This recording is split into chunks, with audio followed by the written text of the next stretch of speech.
Ayan, hello guys! Ayan, nandito po ako sa ating taniman ng pinya. Itong pinyang ito ay nasa 3 years na yata nating naitanim. Bali po ay pangalawang beses na po itong na pong nagbunga ito. Ayan po, kasi sobrang umulan po kanina after nang makakain kami ng lunch. Kaya ito po ang nangyari sa aking damit. Ayan po. Putik po yan. Maputik po, pabunot po ang gawa namin ni Daddy. Tsaka po tabas din. Nilinisan po namin ito. Ipakita ko sa inyo ang aming nalinisan. Ito po yung maghapon namin ngayong araw na itong nagawa. Ay sa side na ito. Ayan po oh. Ayan, dito po yan sa side na yan. Yan pong daan na yan, ayun po ang kubo. Kung nakikita nyo po yung medyo may bubong na yun, yun po ang kubo namin dito sa bukid. Ayan po ang ating mga pinya oh. Yan yung aming mga damo na inalis o nilinis, binunot. Yan pong nasa pagitan nila para po kung umulan ay harang din po sa tubig para hindi po madala yung mga lupa sa baba. Ito po, may nakasalit na kalamansi dito sa ating mga tanim na pinya. Ayan po ating mga pinya, oh, malinis na. At sa susunod na araw po siguro ibabalik ta rin o iibahin ang pwesto yung ating mga natabas o nabunot na mga damo kasi po yan ay mabubuhay pa pag po umulan ulit kasi po laging naulan tuwing hapon.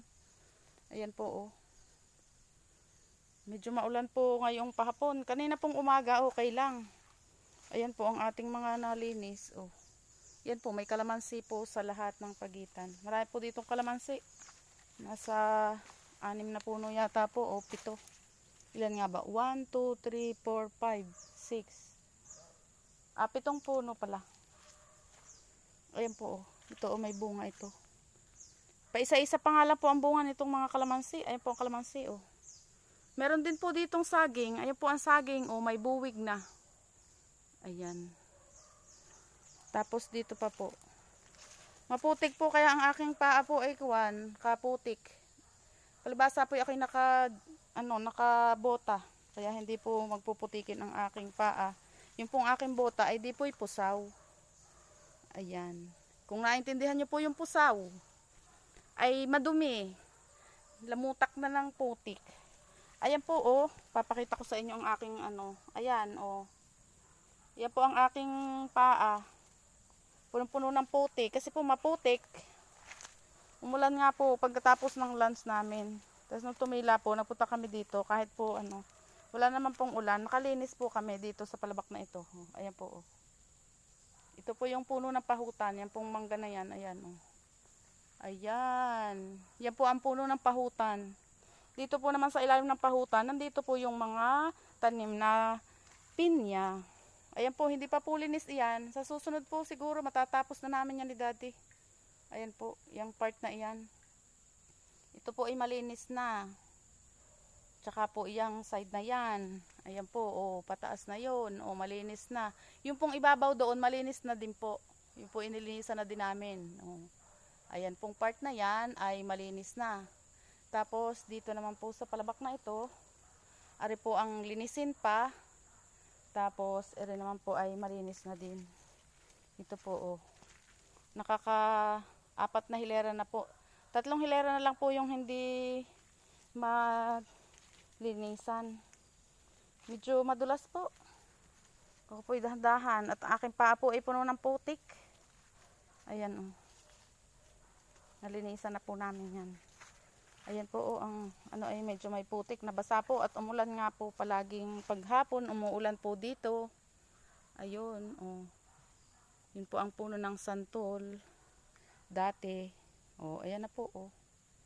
Maganda na po ating pinya.